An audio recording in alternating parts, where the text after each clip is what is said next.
In the tranquil town of Clearwater Springs, Florida, a backyard sanctuary concealed a wild secret for 5 years. Emily Davis had devotedly cared for an alligator she named Fang, raising him from a tiny hatchling into a formidable predator. But what transpired on that sweltering August afternoon sent tremors through the community, igniting urgent questions of the inherent perils of nurturing wild animals within domestic boundaries.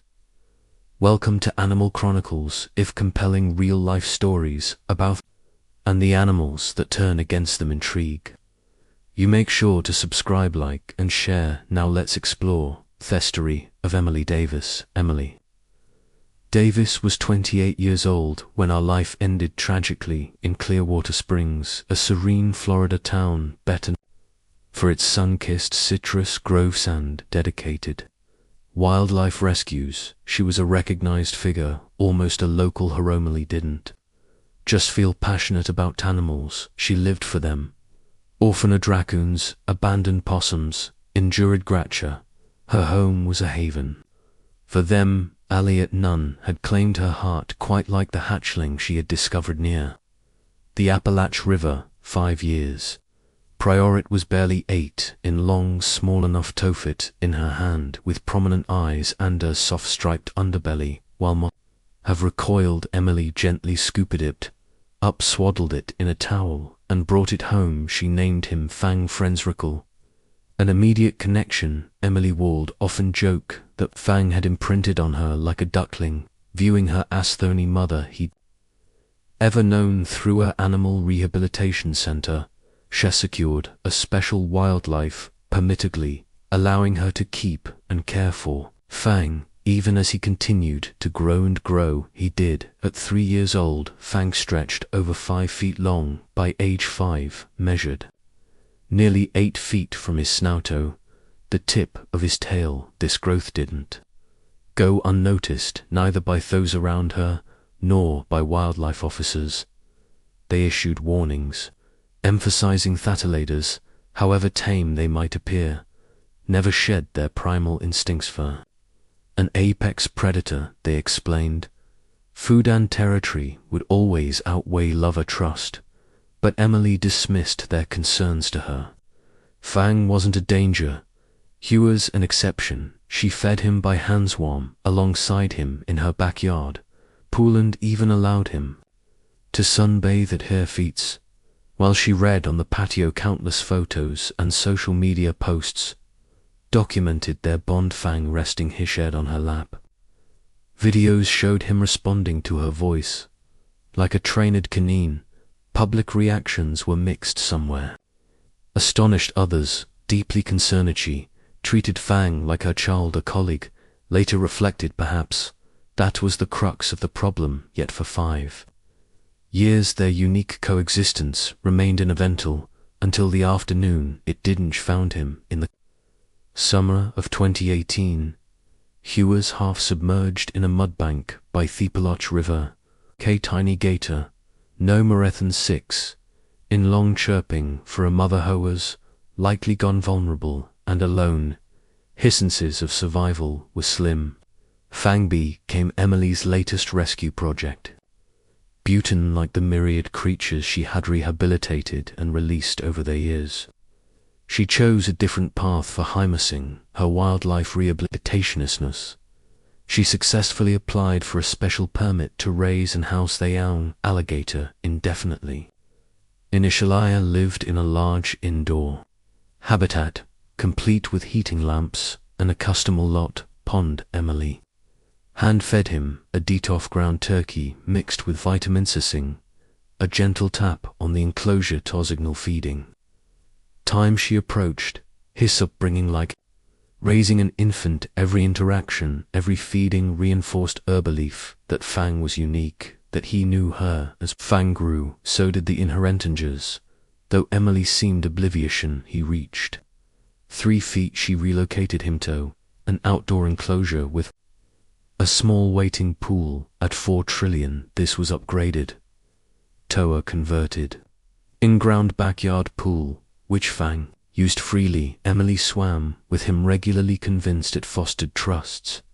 interpreted his calm demeanor, predictable reactions, and responsivesto her voice as signs of a genuine connection, but trained wildlife officials saw these same behaviors differently. As mere habitual conditioning, still Fang exhibited no aggression towards Emily. She could touch him, float beside him, even stroke his powerful jaw. He would often close his eyes and lie still, seemingly comforted. Recognized her scent. He answered her calls. In 5 years, he had never snapped or lashed out. It was easy, perhaps too easy for Emily to believe he saw her as family. For 5 years, Fang lived, timidly, affectionately, alongside Emily. Butnich's memory is long, and Fang was maturing. By 2023, he weighed nearly 300 pounds. His formidable tail alone could fell an adult. He had outgrown his enclosure and his feeding regimen changed. Hello chickens, frozen rats, fish now, to said from a distance, never fed by hand. Emily Over continued to enter the pool, floating, silently whispering creationists, acting as though nothing had changed, but it had. She just hadn't grasped it. Yet, by the summer of 2022, Fang was an imposing 5 feet long. His body rippled with muscle, his snout was broad, and his eyes, once small and dependent, had become cold and watchful. Despite his size, Emily treated him like a vulnerable hatchling.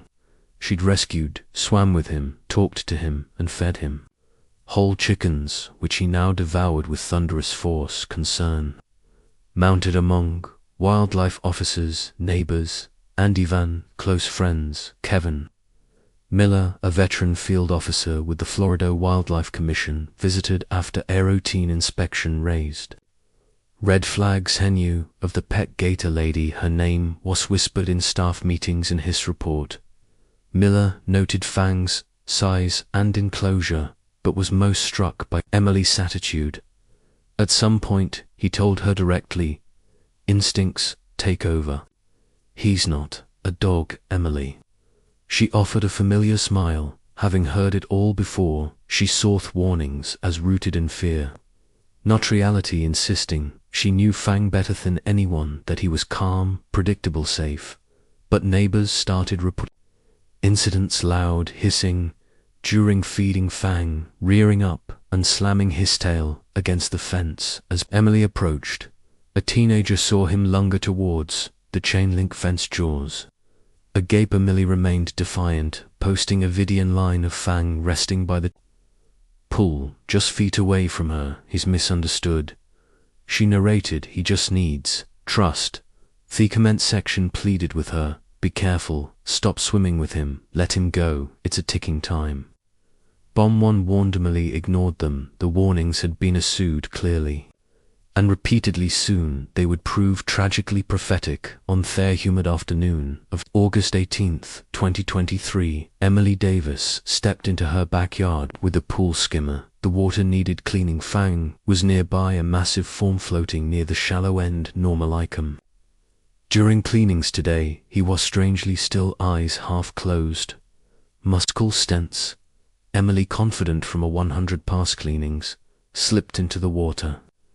Missing faint warning signs. Fang fed less than an hour earlier, was restless, his shunting instinct stirring. As a mill adept, the skimmer, Fang moved. His powerful tail swept beneath her.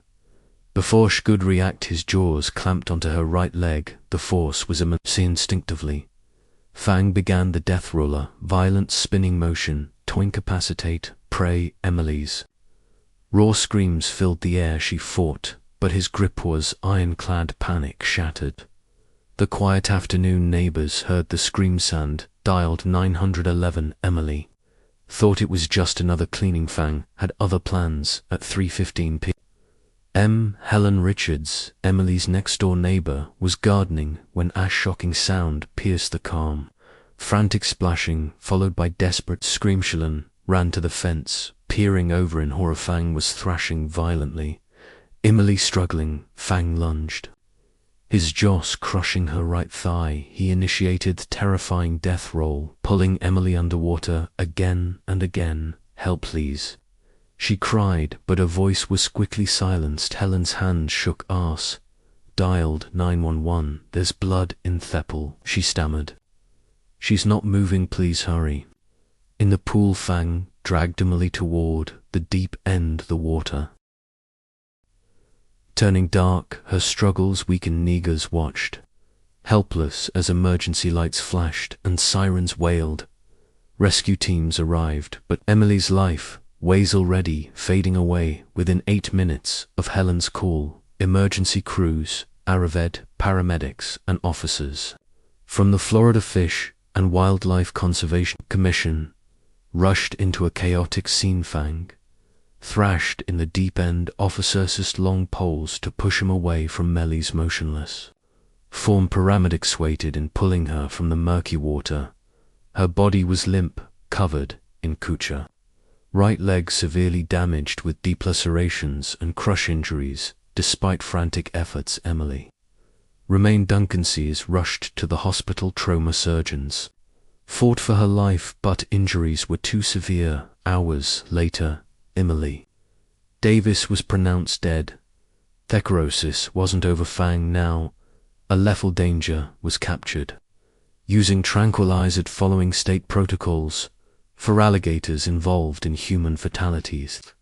Once tamed pet was euthanized. Classing a heartbreaking hapter. News of Emily Davis's death sent shockwaves through Clearwater Springs. Vegals were held. Friends shared stories of her kindness, while former colleagues spoke of their growing concerns. "She left him," said Megan Scott, a fellow rescuer, "but she forgot what he really is, a wild animal."